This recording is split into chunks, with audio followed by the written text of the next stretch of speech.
इस फिल्म की कहानी आधारित है अमर क्रांतिकारी राम प्रसाद बिस्मिल की जीवनी पर और उनके सपनों पर व उनकी आस्था पर कि एक बार उनका फिर से पुनर्जन्म होगा भारत की भूमि पर।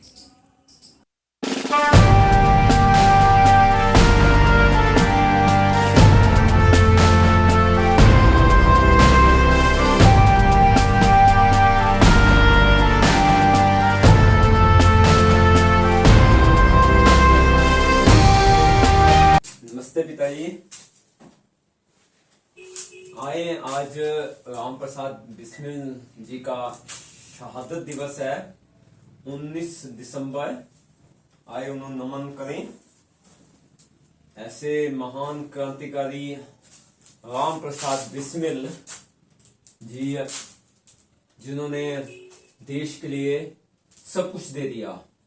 उन्होंने कहा था कि हम भी आराम उठा सकते थे घर पर रहकर, हमको भी माँ बाप ने पाला था दुख सह सह कर, वक्त रुखसत इतना भी ना आया, आंख से आंसू जो टपके, तिफल उनको ही समझ लेना जी बहलाने को।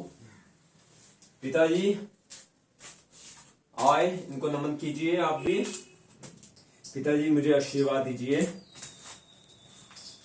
कि हम भी राम प्रसाद बिस्मिल की तरह देश के लिए अपना तन मन और धन लगा सके, ठीक है।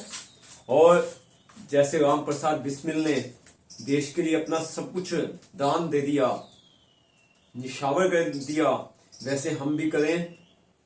आज हम संकल्प लेते हैं कि देश में भ्रष्टाचार व्यभिचार को खत्म करेंगे, वह ब्रह्मचार्य का पालन खुद भी करेंगे, औरों को भी कराएंगे, नशों के खिलाफ जंग करेंगे, क्योंकि हमें यह लगता है कि हमारे अंदर राम प्रसाद बिस्मिल की आत्मा आ गई है, सब में आ गई है। अगर हम में राम प्रसाद बिस्मिल की आत्मा आ गई है, सब में आ गई है, तो जो राम प्रसाद बिस्मिल जी ने एक्शन दिए थे वो हमें करने चाहिए। देखिए, उन्होंने कहा था कि सुबह जल्दी उठना है और दंड बैठकें लगानी है और दूसरा व्यायाम भी करना है, बाहर टहलने के लिए जाना है। तो आज हम दंड बैठकें लगाते हैं। राम मूर्ति दंड बैठकें का बहुत महत्व बताया उन्होंने। देखिए, ये हाथ नीचे रख देना है हमने, ओके, और लंबा सांस ले लेना है। सांस लेके आगे की तरफ जाना है, सांस रोकना है और सांस यहाँ निकाल देना है, ओके। ये ऐसे जितने हम कर सकते हैं।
ओके, 50 हमने कर लिए।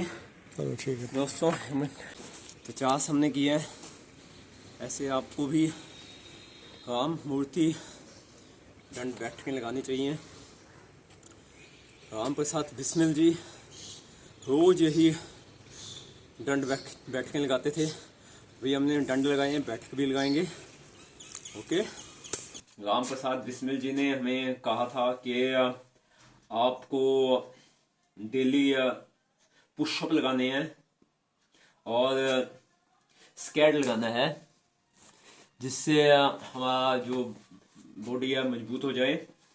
तो अगर हमारा पुनर्जन्म हुआ है तो हम डेली इसको करेंगे। देखो ये आपकी एड़ी है, मैं अपना पैर दिखा देता हूँ। ओके, अभी यहां से मैं कर रहा हूं।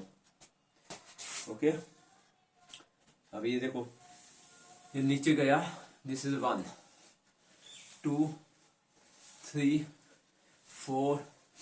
लंबा श्वास लेना है और श्वास लेके वे यहां निकालना है ऊपर की तरफ। देखो यहां से सांस लिया, 1, ये निकाल दिया, 2 3 4 5 6 7 8 9 10 11 हो गया।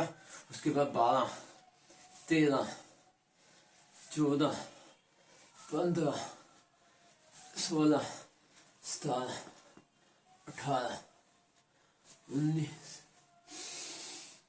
20 21 22 23 24 25 26 27 28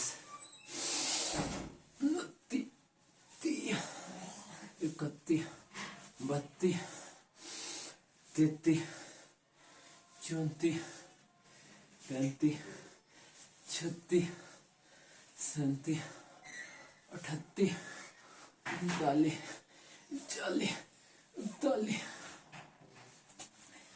42 43 44 45 46 47 48 49 50। दोस्तों, जिस तरह से हमें जो है दंड बैठकें लगानी चाहिए। जय हिंद, वंदे मातरम। अगर हम में राम प्रसाद बिस्मिल जी का पुनर्जन्म हुआ है तो हमें डेली हवन करना चाहिए शुद्ध देसी घी का, व सामग्री से, व समिधार से। हम भी कर रहे हैं, आप भी कीजिए, क्योंकि हवन से सुगंधी आती है व प्रदूषण खत्म होता है। तो राम प्रसाद बिस्मिल जी डेली हवन किया करते थे, उसी से उनमें ओज और तेज की प्राप्ति हुई थी। क्योंकि जो अग्नि देवता है वो खुद कुछ अपने पास नहीं रखता, सब कुछ बांट देता है। तो अगर हम में राम प्रसाद बिस्मिल जी का पुनर्जन्म हुआ है तो हमें हर हालत में अपने घर में डेली देसी घी का हवन करना चाहिए। साथ में गायत्री मंत्र का पाठ भी करते रहना चाहिए और उस परमात्मा का धन्यवाद भी करते रहना चाहिए। डेली सुबह और शाम परमपिता परमात्मा की प्रार्थना करनी चाहिए, तभी हमें बल और शक्ति प्राप्त होगी।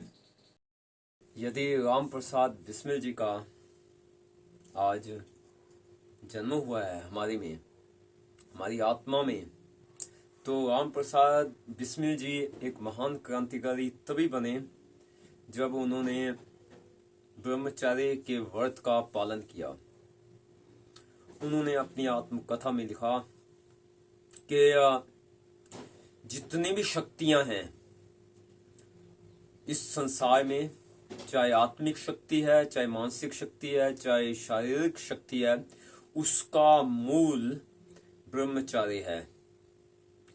तो आज इस 2022 में यदि राम प्रसाद बिस्मिल का हमारे में पुनर्जन्म हुआ है तो इसी ब्रह्मचर्य के व्रत का पालन हमें करना होगा। आज के संदर्भ में देखा जाए तो हम देखते हैं कि जो 2 चीजें हैं वो बहुत बढ़ गई हैं जिससे ब्रह्मचर्य का खंडन हो रहा है।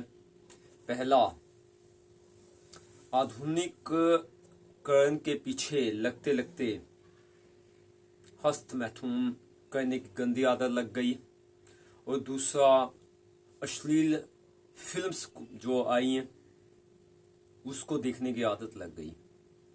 यह दो गंदी आदतें हमारे अंदर का जो ब्रह्मचार्य है उसको नष्ट कर रही हैं। हस्त मैथुन क्या है? Bad works.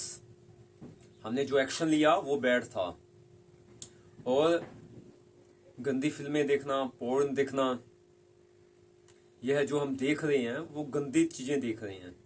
तो जिस वक्त कोई गंदी चीजें देखी जाती हैं और एक्शन किया जाता है, उस टाइम हमारा ब्रह्मचर्य खंडित हो जाता है। इसलिए आज हमें संकल्प लेना चाहिए कि हमें अच्छी चीजें देखनी है, अच्छी चीजें सुननी है, अच्छी चीजें बोलनी है, अच्छी चीजें लिखनी है, अच्छी एक्शंस लेनी है, व अच्छी चीजें याद करनी है। तो राम प्रसाद बिस्मिल जी ने हमें इसका एक ब्रह्म अस्त्र दिया है इस ब्रह्मचार्य को प्राप्त करने के लिए, कि हमें अपनी दिनचर्या निश्चित करनी होगी। अगर मेरे अंदर, अगर आपके अंदर उस ब्रह्मचार्य को स्थिर करना है, जिसमें 3 बातें होती हैं कि नंबर 1 कि हमें उस ईश्वर का ध्यान करना है, उसका धन्यवाद करना है, उसकी अप्रिशिएशन करनी है। दूसरा, अच्छी किताबें, वेदों, उपनिषदों, दर्शनों का अध्ययन करना है। तो हमें हर हालत में तीसरी बात भी फॉलो करनी होगी साथ में, कि अपने वीर्य का रक्षण करना है, रक्षा करनी है। स्त्री हो या पुरुष हो, हर किसी में वो ओजस्वी शक्ति, वो एनर्जी हमेशा ही पैदा होती रहती है जो भी भोजन खाते हैं। इसके लिए अपनी दिनचर्या निश्चित कर लीजिए और खान पान का विशेष ध्यान कीजिए। मांस, मच्छी, अंडा कदाचित मत खाइए, शराब मत पीजिए, टेंशन को बढ़ाने वाले जुआ को मत अपने जीवन में लेके आइए। वह सात्विक दूध, देसी गाय का दूध, फल, सब्जियां और यह जो मेवे, ये खाइए आप, और डेली व्यायाम कीजिए। राम प्रसाद बिस्मिल जी ने जैसे कहा कि दंड और बैठकें प्रोफेसर राम मूर्ति जी की, वो हमें लगानी चाहिए। इसके अलावा हमें सभी महान पर्सनैलिटीज की बुक्स का अध्ययन करना चाहिए। स्वामी दयानंद की जीवनी का अध्ययन करना चाहिए, उनकी लिखी पुस्तकों का अध्ययन करना चाहिए। भीष्म, हनुमान जी, राम, लक्ष्मण, ऐसे महान व्यक्तियों की जीवनियों का अध्ययन करना चाहिए जिनका संपूर्ण जीवन ही ब्रह्मचार्य में गुजरा। तो आइए राम प्रसाद बिस्मिल जी, महान क्रांतिकारी, की अपनी आत्मा में पुनर्जन्म पैदा करें, एक संकल्प के साथ कि आज के बाद हम तन, मन, धन से पूरा प्रयत्न करेंगे, खुद भी ब्रह्मचारी बनेंगे, औरों को भी ब्रह्मचार्य की शिक्षा देंगे।